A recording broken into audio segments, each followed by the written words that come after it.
Hello, everyone. Welcome back to Actor Conspiracy Theories. I am Jordan Woods Robinson. Today, we only have a short amount of time. I have 41 minutes on my clock that I have to fill something in here. So I've chosen a script. I've, of course, not looked at it yet. I do know the show that it's from. It's from Party of Five. But I don't know anything else about it. I've never seen it. I've never read it. Anything. And the goal of today is to go through and to prove the script in a way that is actionable and on our feet and ready to be alive. Not just analyzed, not just, oh, I've marked all this stuff off, I've done my homework, but how does it live in the body in a forward-moving place where we're ready to apply action to all of this. Okay? The action, not psychology, induces emotion and feeling. Action, not thinking, not planning, but doing. That's what brings all of those surprise emotions and things that we're fighting for. So, before we begin, thank you for being here. Please subscribe. We're here on YouTube. You can find, you can click on the button below, and you'll get notifications as these things pop up. I also want to say thank you to anyone who has been following along with these and providing feedback. I'm getting some fellow conspiracy theorists are going, oh my gosh, what if it's this? What if it's this? I love that. That's it. That's it. The trick of these scripts is to provide that illusion that we are experiencing this for the first time. And when we find these larger ideas, when we find something that makes us feel alive, when we find something that we as humans are less familiar with. If you're familiar with something, an experience, an event, then you probably know that you're going to survive it. Life goes on. Even if it was a big event, you have now learned, but I didn't die, so everything's okay. I'm going to keep moving forward. You might still be dealing with ripples of that, but these characters, the people that are going through these moments, aren't afforded that luxury of hindsight and time. They are facing it right now. So the more that we can dig in, the more that we can find those things that make us uncomfortable, we're actually getting closer to what that character is experiencing. So, without further ado, let's jump in. Boom. There we go. All right. Now, let's get into story time. I'm going to get it where I can edit everything that we need to edit. Brilliant. I don't always write on the script. This is just for notating. This is just for you and me. All right, here we go. He opens the door. Okay, so here's the start. But I'm still going to read everything right before it. We know it's page 28. So this is, actually there's two different versions of Party of Five. There's the Party of Five from the 90s, and then there's the Party of Five that came out within the past 10 years. So I don't yet know which version this is. However, looking at how this was stapled, looking at some of this looks like this was photocopied, right? This doesn't look like an originally digital version. This looks like it was scanned in. Makes me kind of think this is one of the older versions. But either way, page 28, I think the original Party of Five was an hour-long episodic, and so page 28 out of like 42, 43, we're near the final pinnacle. The tension is building of this episode. We haven't quite gotten resolution yet. Or if this is a half an hour show, then we're right at the end, but that's a long half an hour show. So I think this is an hour-long show, and we're like 2/3 of the way through. Anyway, continued. Okay, he opens the door. Mona doesn't move for a moment. Charlie says, now! She leaves. Charlie slams the door on her. Ooh! The bang sets Owen off crying again. Charlie looks at him. Oh, hell. Okay, there's a baby. There's all sorts of stuff going on. All right, but this is what we're actually focusing on right here. Interior, school psychologist's office day. The office is like a sitting room. No desks, just chairs. No desks. It's a sitting room. Just chairs and a coffee table. Interesting. Julia seated across from Dr. Weeks, 30s, natural, unintimidating. Julia, do I have to be here? I mean, is this required? Sitting down. No, absolutely not. Mr. McCulkin just figured it'd be easier than getting the administration involved, because I'm not crazy about it. Fair enough. Dr. Weeks opens a file. Is that my file? Uh-huh. She shows it to her. Aha, see, I had already assumed. I was picturing myself as Dr. Weeks. I'm not. Dr. Weeks uses she, her pronouns. Okay, great. Sitting down. We're going to come back to that. I don't normally, that gives us a big clue. okay? Not because she's sitting down, not because of the action of what's going on, but rather what that tells us about what happened before it. So we're going to come back to that. She shows it to her. Straight A's, I think that's supposed to be 4, but still, straight A's for 3 straight years. Then suddenly we start seeing some B's, couple C's, those are passing grades, and unexcused absences. A lot of kids cut class. You're not a lot of kids, Julia. What you've been through in the last year has been very traumatic. Interesting. We don't know what that is here. Thanks for the news flash. So let's talk about how that's been for you. It's been really great. Thanks. Ooh.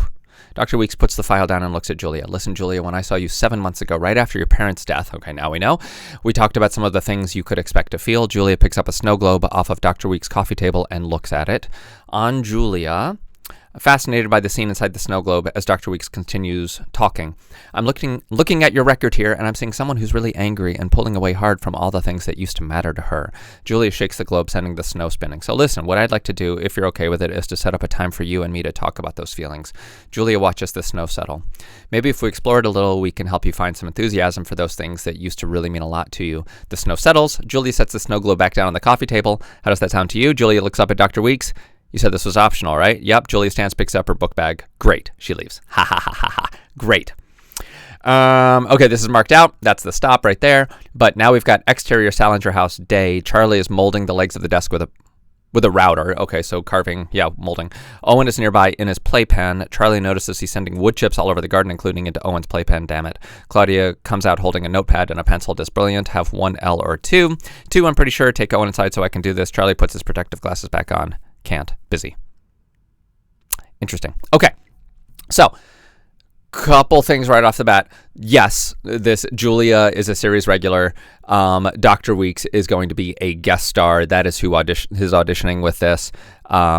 If not guest star, then strong guest co-star. But this is one of those situations where, on paper, this should be a guest star. And I think they're going to come back. I think we're going to see a lot more of them because their conversation with Julia is not done. In order for us to learn more about Julia, Dr. Weeks is going to have to come back and Julia's going to have a revelation with her. Or it is just a strong co-star, but that ultimately in this position, without knowing more about the rest of the script, that's one of those things that comes down to the producers. They might be like, we're going to pay co-star, for this. So a couple things right off the bat that gets me. First of all, Dr. Weeks does most of the talking. That tells us something. Secondly, Dr. Weeks is sitting down. This is the beginning of the conversation. Sometimes, at the beginning of these things, we figure out, they're 20 minutes into their conversation. They're blah, blah, blah, blah, blah, and we have a chance to figure that out. This is not the mid-conversation.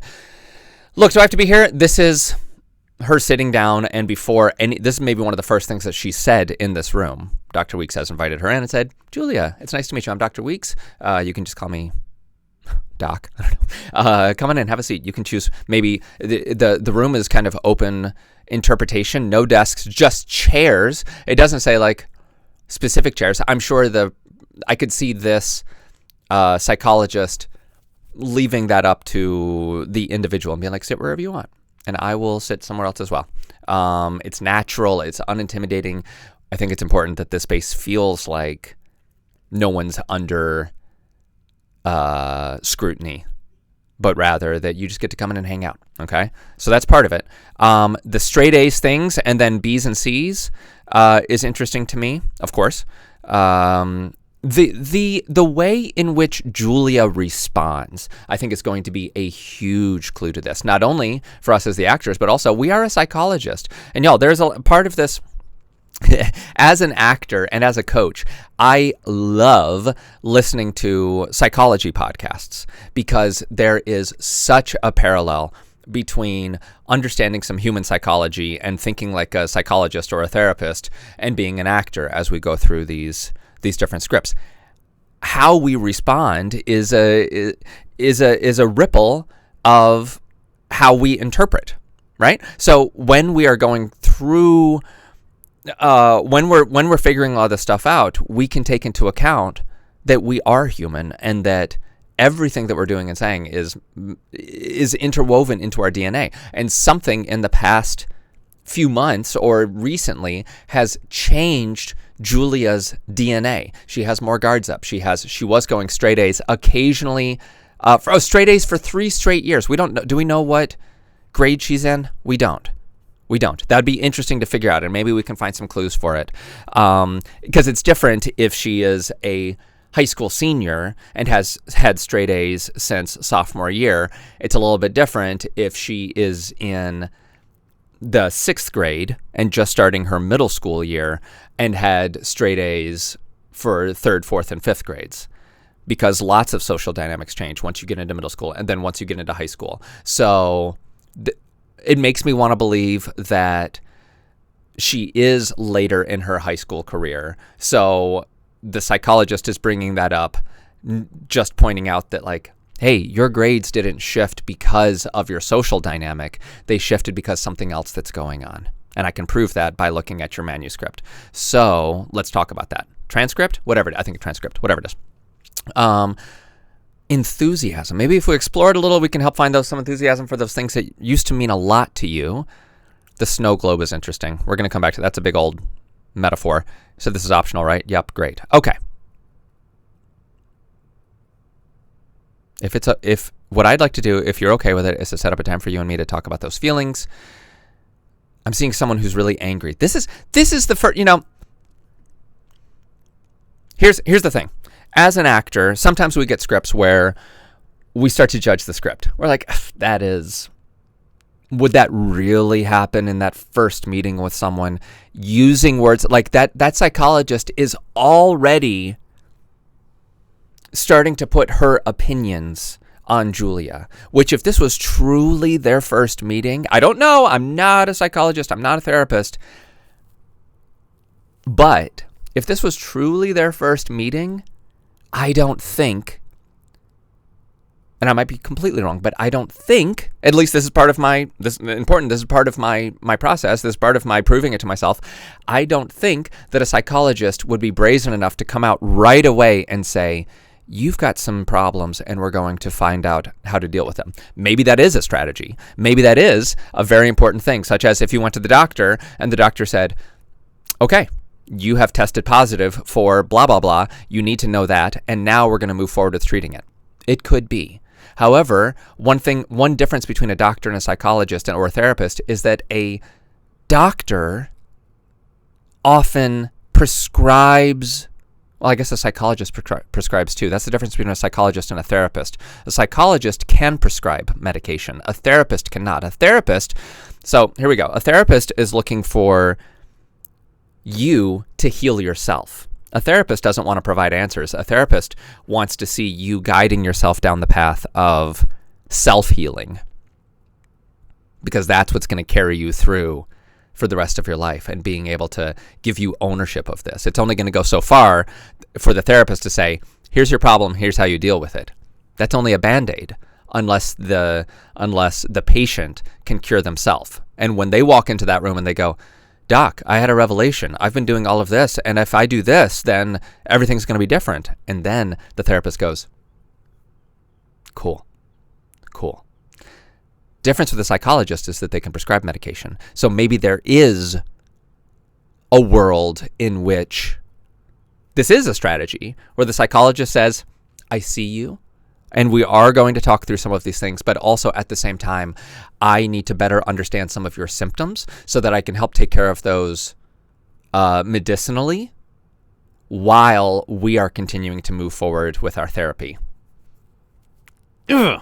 So I don't know. I'm at this crossroads right now where I still don't know if, and I'm finally coming back to my thought of, we still don't know if this paragraph right here is a storytelling mnemonic where the writer is looking to move that story along a little bit faster, and so they jump the gun a little bit, and maybe it's not realistic to what a first meeting would be with a high school student, where, I would think that they would just provide a safe space, just open up the conversation, just start to get to know each other a little bit, and allow that relationship to build where this high school student will feel comfortable opening up to Dr. Weeks. That's what I would think. And if this were a real life situation versus a TV show, but I just don't know. So let's see if we can solve that. What does she say? Listen, Julia, this is interesting. Okay, hold up. Check out this section right here. I'm working backwards, I know, and I jump all over in these conspiracy theories, and that's part of it. We are looking for those invisible clues. We are looking for those things that tie everything together in a web that can only be proven with those clues that you find and cannot be disproven. And so we jump around. We find things that make us go, what? Lead by curiosity. Find those things that make you go, well, what is that? So here's the thing. Look at this. As humans, this is something that I can provide somewhat proof for. We don't say someone's first name in the middle of a conversation unless we are looking to elevate our status. Unless we are looking to say, I am, there are kind ways of saying this, but I am more important than you right now. Okay? Even if it's kind. Even if I was hanging out with you, I'm going to say your name is John. I don't know. Hey, John. Even if I'm hanging out with John and I say, oh, John, check this out. I just said, stop doing what you're doing and look at me for a moment. And I'm elevating my status. And Dr. Weeks is elevating her status right now. That doesn't mean that she's turning into an a-hole about it. It just means that she is saying, I have something important to say and I'd like for you to listen to me. So Julia has just been shutting everything down. She has been unaffectable. She is defensive. She's got all these walls up. She is not entering the space with she probably hasn't sat back in her chair. She's probably sitting forward. She's probably still holding her backpack. She has no reason to join this conversation. And she's being sarcastic. She's being evasive. She's just dismissing and batting away everything that Dr. Weeks says. And so Dr. Weeks, and we're going to figure out why here in a second. Look at this. Dr. Weeks changes the room. She resets the room. She puts down the file and looks at Julia. For the first time in this, not the first time in the session, but in that moment, Dr. Weeks resets it. And I could see a number of reasons, but she either is responding to Julia being a bit of a pill about this, or she realized that in this moment, she's been making this file more important than the person in front of her, and that is not going over well. Either way, she removes that distraction, and she leans forward, and she looks at Julia in the eyes, and she says, listen, Julia, okay? And that is, she has just asserted her dominance. She has just claimed status. She is inherently more important than she was before, okay? So now let's see what happens right after that. She chooses, out of that moment where she claims dominance, what does she choose to say next? And this is going to be really important. When I saw you 7 months ago, why did she see her 7 months ago? She saw her right after your parents' death. Okay, there. See, that's for the audience. That is, there's a way for the actor to spin this and make it about the other character, but really that's for the audience. We didn't see that. This is the first time we've met Dr. Weeks. We didn't see her 7 months ago right after Julia's parents died. And so we don't know that they've met before. This is for the audience to catch up. This is for us to understand there's a relationship here. That's it. Plain and simple, right? But when I saw you 7 months ago, right after your parents' death, we talked about some of the things you could expect to feel.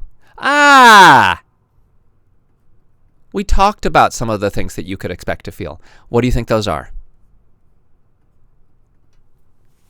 We talked about you're likely to feel. And this is where, if I were studying this is where I would go get really familiar with the 7 stages of grief, because this is something that this psychologist understands inherently, is that there are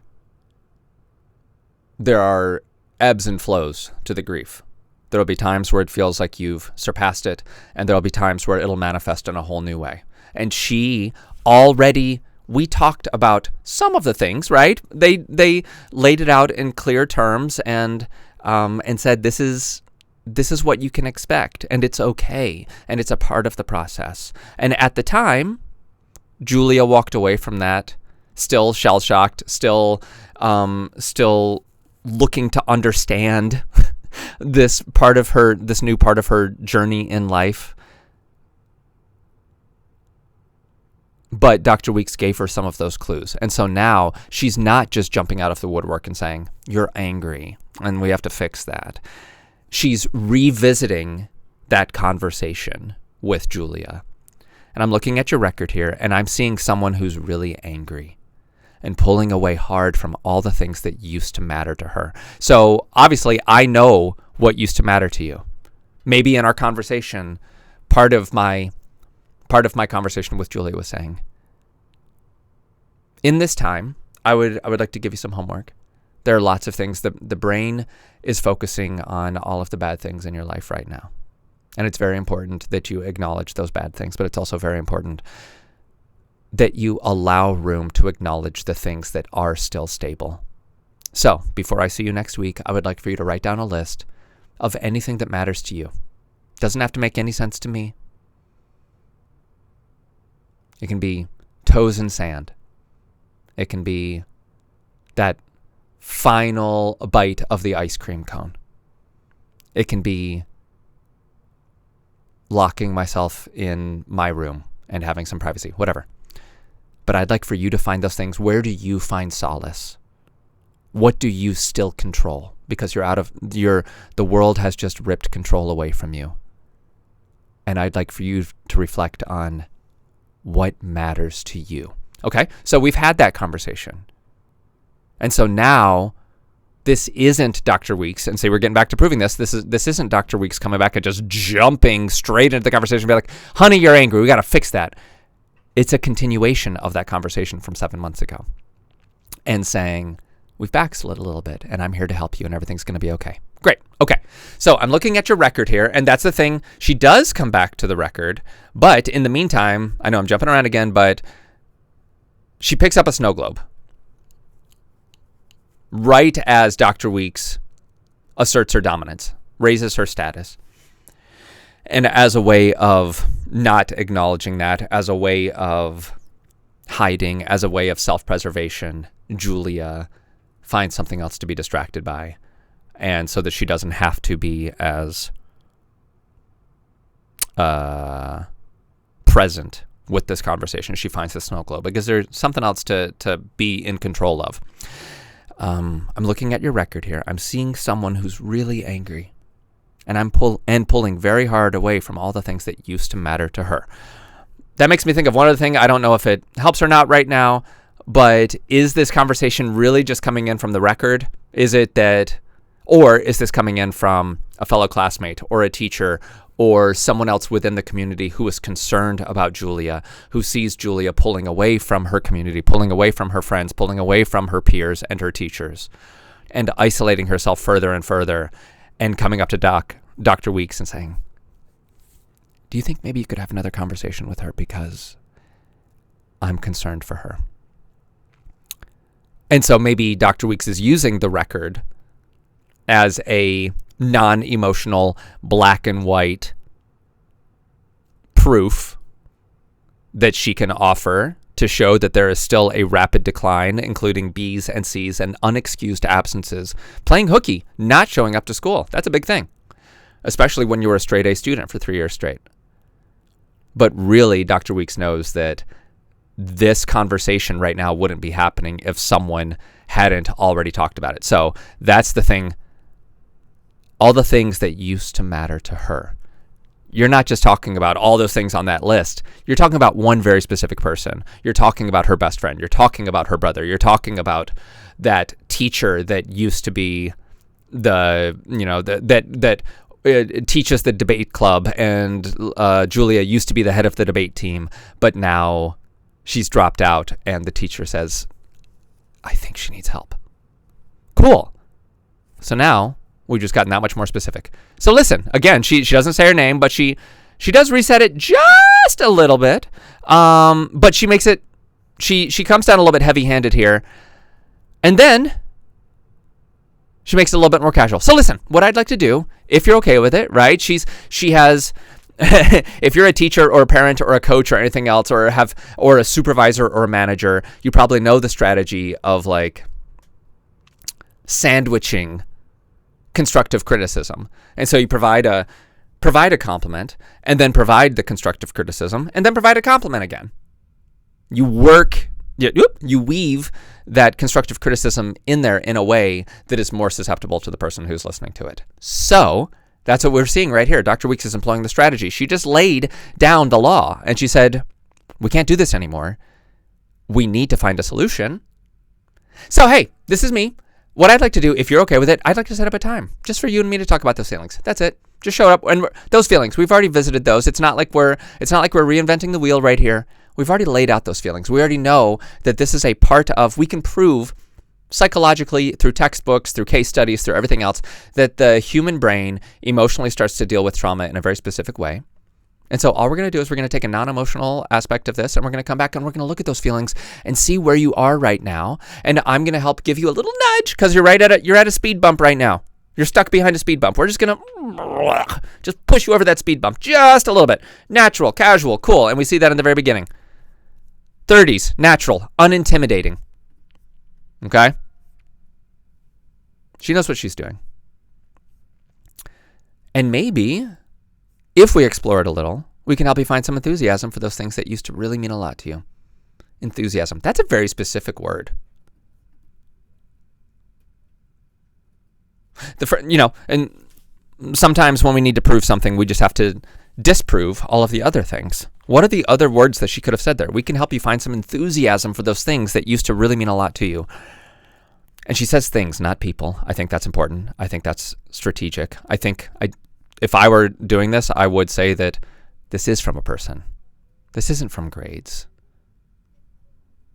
Grades are absolutely a part of it. But by saying things, we get to continue exploring this in a non-emotional way. We get to continue exploring this, looking at the tools and the psychology that happens to the human brain, as opposed to emotionally emotionally putting pressure on someone who is already not feeling vulnerable, or who is not wanting to feel vulnerable, who has all these guards up. So enthusiasm could be joy. We can help you find some joy for those things. No, not joy. You deserve to mourn right now. That's okay. So I'm not going to use the word joy. We can help you find some trust for those things. Trust is not the right word because the world has just showed you that you can only trust up to a certain degree. And then it can also sideswipe you and take your parents away from you in the blink of an eye. We can help you find some optimism. What is optimism? That's a little bit judgmental. That's a little bit, and again, not acknowledging it It's just not quite right, and I can't put my finger on it, but optimism is a little bit judgmental. It's a little bit me saying, you have to have a better outlook about these things, right? It's me telling you how to feel. That's not right either. So enthusiasm. I think enthusiasm, it's a very specific word, but I think it's a great word for this moment because it is not, you can be enthusiastic about something without it being a core importance in your life. You can be enthusiastic about cleaning the house because you got inspired to do it. You can be enthusiastic about planning that family reunion, even though you know it's going to be a big commitment, but you can be enthusiastic about that. So that enthusiasm, that extra energy that goes back into those things that really mean a lot to you. Good. Maybe, and yeah, look at some of these words. Maybe, and she's also saying we, right? It's not maybe if you talk about it a little. It's not that. It's maybe if we explore it a little. Let's just explore. Let's just see what's out there. We can help you find some enthusiasm for those things that used to really mean a lot to you. That used to really mean a lot to you. I don't know. There's some. I'm not going through a line reading right now. I'm just saying it out loud. But there's something in there. Okay. Snow glowed back down. She was holding a thing, which is interesting. She was watching the snow settle. She messed it up. It was chaotic. It was tumultuous. And now she waited for the snow to fall, which took 10, 12, 15 seconds for all of it to finally drop. And the audience doesn't know. She's right at the verge of, we don't know if she's going to agree to it or not. Same as Dr. Weeks. Dr. Weeks doesn't know if she's going to agree to it or not. However, I think Dr. Weeks has a pretty strong suspicion one way or the other, because look how many times Dr. Weeks has left the conversation open for Julia to say something. I'm marking these spots right here. These spots just happen to be where she's leaving, in my opinion, where she's leaving the conversation open for Julia to say something. And they just happen to be marked by other action. That's not always how it works in scripts. I see a lot of actors coming through and providing a pause in between two lines because there was action there, because there was an aside, because there was a script notation written there. That's not always the case. Sometimes we have to go back through and say, okay, that doesn't affect me right now. This thought needs to continue. But I do agree with this, that at each of these points, Dr. Weeks is opening it up for Julia to say something. And when she doesn't, she's going to continue moving forward with her thought. So I think Dr. Weeks has a bit of suspicion that Julia is probably not going to agree to this, but she keeps trying. And she keeps finding those ways to make it less about Julia, make it more about the process. It's a trusted scientific process, not emotional. How does that sound to you? You said this was an optional, right? Yeah. And then she leaves. Now, of course, the camera, that's my question to the person auditioning for Dr. Weeks is, what is if the camera were to keep rolling? Which the camera is. It's going to linger on you. It's probably going to be one of those shots where the camera's in the doorway. It sees Julia walking forward, and then it lingers on you in the background as you sit there in your chair in a room by yourself now. So what are those moments after? Were you expecting that response from Julia? Were you not expecting that response from Julia? Do you know what your next step is? This probably is a conversation like this. If you are a school psychologist, by the way, that is a very wealthy school if they have a school psychologist. So let's talk about that for a second. Most schools might have a guidance counselor. Most schools might have someone on staff that you can talk to. But a school psychologist who has a PhD, that is a whole other can of worms. Anyway, back to my thought of Dr. Weeks, this probably isn't the worst thing that she's ever encountered. She's probably encountered situations like this dozens of times in her career. So, does she know what the next step is? And how is her personal relationship with Julia affecting her? Did she have higher hopes for Julia, or is this just another person on her roster? I think for the audience, we need to believe that Julia is something special to you. Dr. Weeks is going to continue fighting for Julia. But what is that next step? We're going to see that next step percolating in those final moments while the camera's waiting on you. Okay. Dr. Beer, I mean, it's, no, absolutely not. Mr. McCulkin. Look, there's our person. Mr. McCulkin just figured it'd be easier than getting the administration involved. Because I'm not crazy about it. Fair enough. Interesting. So Mr. McCulkin is a guidance counselor. Mr. McCulkin is the assistant principal or the principal. Mr. McCulkin is that teacher of the debate team. Either way, Julia is well aware from the moment that she walks in that this isn't just a follow-up. This is a new series of arbitration. This is a new series of events, which makes it even more important, especially for Dr. Weeks, to be this unintimidating, open individual. Makes it even more important from the very beginning that Julia is already walking into that space saying, I'm under the microscope. And Dr. Weeks is going to reset that from the very beginning. No, absolutely not. Nope. Mr. McCulkin just figured it'd be easier than getting the administration involved. We all know how that is. All that red tape, all that, it's a pain in the butt. It's just you and me. We're just a couple kids hanging out. We're just cool. We're cool. We're jiggy. We're with it. Because I'm not crazy about it. Yeah, fair enough. I understand. Cool. Is that my file? Yeah. Straight A's for 3 straight years. Then suddenly we start seeing B's and C's. Those are passing grades. And unexcused absences. Those unexcused absences, of course, B's and C's are not bad. You can still get into a college with B's and C's. Unexcused absences, however, lead to D's and F's and also go on a transcript. So that's important. A lot of kids cut class. You are not a lot of kids, Julia. Look, there. She raises her status just a little bit, and it's a friendly raising her status. But she's saying, well, no. You don't get to cut that corner. Okay? Let's keep focusing on you. I get it, but let's keep going. What you've been through in the last year has been very traumatic. Thanks for the newsflash. So let's talk about how that's been for you. Yeah.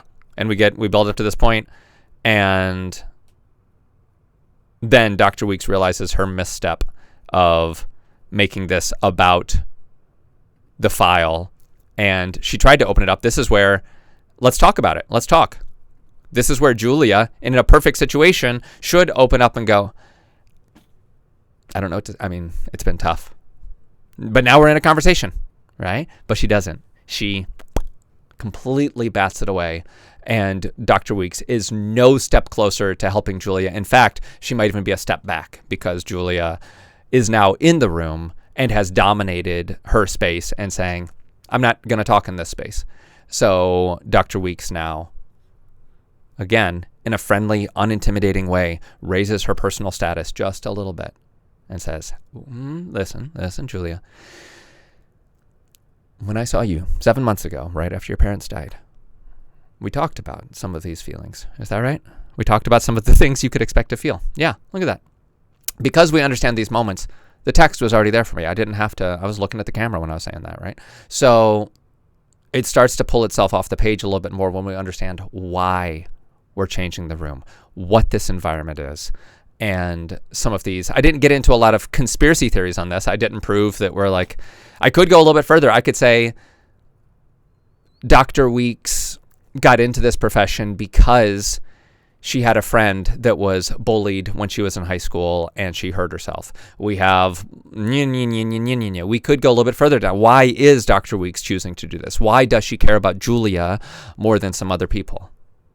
That's what the next step would be. I do have to go.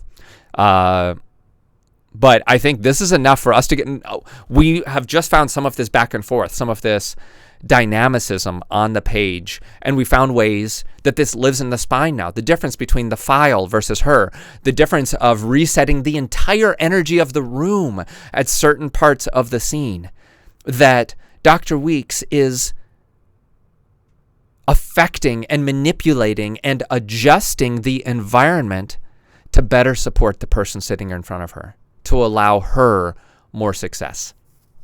And that's when we can start to get into some conspiracy theory stuff where we say, oh, she can literally affect the air.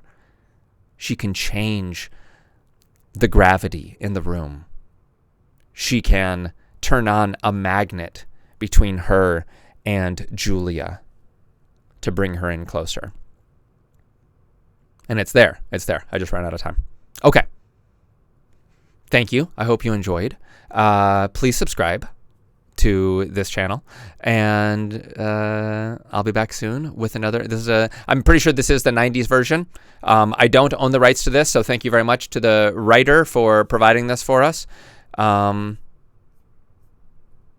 Oh, and last thing is, now we do know it's page 20. Ooh, look at that. It's page 28 because we saw Julia going through some real struggles at the beginning of this episode. So by the time we catch up to this, Julia is not, we're not going, wait, why is she in the therapist's office? No. We've seen it firsthand why there have been some why there needs to be a little intervention. And the audience is already seeing how thick and tense that air is around Julia. And so Dr. Weeks' job is to come in and release that tension for Julia and let her know that there is a safe space that she can come to, and let her know that I'm going to keep the space open for you. I'm going to keep that chair open right there. Come on back whenever you're ready. That's what's going to happen next. Okay. Have a lovely day. Thank you very much for watching. See you on the next one.